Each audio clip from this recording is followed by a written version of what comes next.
So how do we, because this is an important point, I think, and it's like, how do we listen well? Because it seems like just with like a lot of these allegations of like sexual abuse or assault or things like this, it's almost like people just don't know what to do. Like I'm thinking about, well, he may not be a Christian, like Deshaun Watson, the NFL football player right now. He's gone from 0 to like 15, 16 sexual assault slash harassment lawsuits against him in the past like just week or so.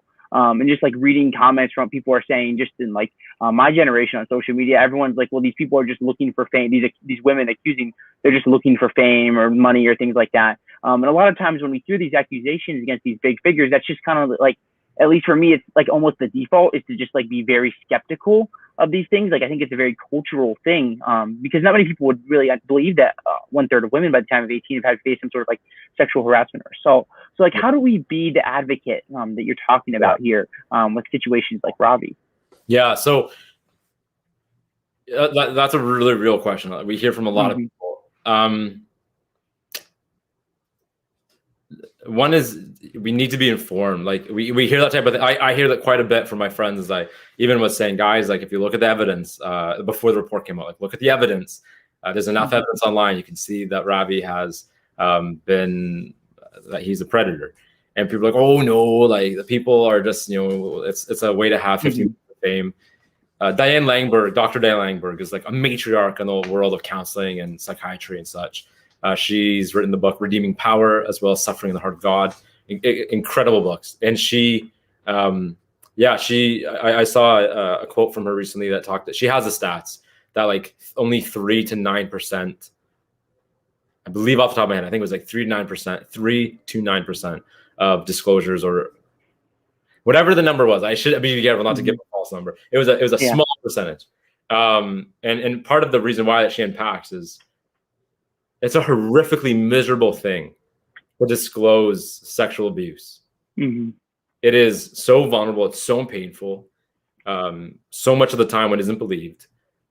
There's a lot of easy, like if someone is looking for fame, like they'll go make a TikTok. Like they're not going to go and like, it almost never happens. So yeah, just being informed, being a little bit educated on this stuff is profoundly helpful. There's a lot of good resources. So like again, I'll go down on a limb and say I don't believe the reason that RZM offices around the world are shutting down. Canada has officially announced that it's closing down, and RZM Atlanta is massively reducing in size. I don't believe any of that's happening because Ravi was a predator. Because there are other ministries who have been in a similar situation. L'Arche Canada was a huge, huge ministry that ministering to people with severe disabilities. And they went through a similar situation where their beloved, legendary founder was found to be a sexual predator just a year before the RZM situation. And as far as I know, like they're thriving. Donations are up. Their impact is bigger than ever. Like they're huge because their leadership took a victim-centered approach from the beginning. I believe the reason so much of RZM is evaporating is because not Ravi, but the leaders who had taken over from Ravi were making decisions that were so much more about PR than they were about victims and truth and transparency. There wasn't a call for victims until after the report was finished. There was a number of staff who were calling for a call for victims since September 29th.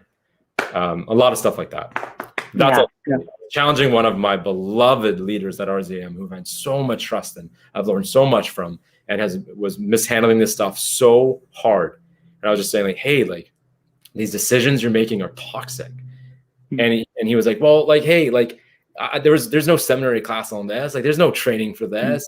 Yeah. And like, I've never dealt with this kind of crisis before. Like my dad taught me as a kid, he would say, naivety is evil. It's harmful. And I was like, Dad, take a chill pill. Like I'm from a homeschool family. Like, hey, we like to be hyped up about a lot of things, boycott everything, like that, like, calm down. And he was like, no, Daniel, listen, naivety is evil. And going through the RZM situation, like the not knowing the reality, not knowing the dynamics of abuse and power and sexual statistics, like abuse statistics and all that is no alibi. Like these guys in leadership, these men and women in leadership in churches or ministries or companies, Like as soon as you're managing people who are at risk. Like if someone has more than 3 women on their team, they're likely responsible for survivors of sexual abuse. Yeah. So go get informed, everybody. That's kind of rambling. I hope it made sense.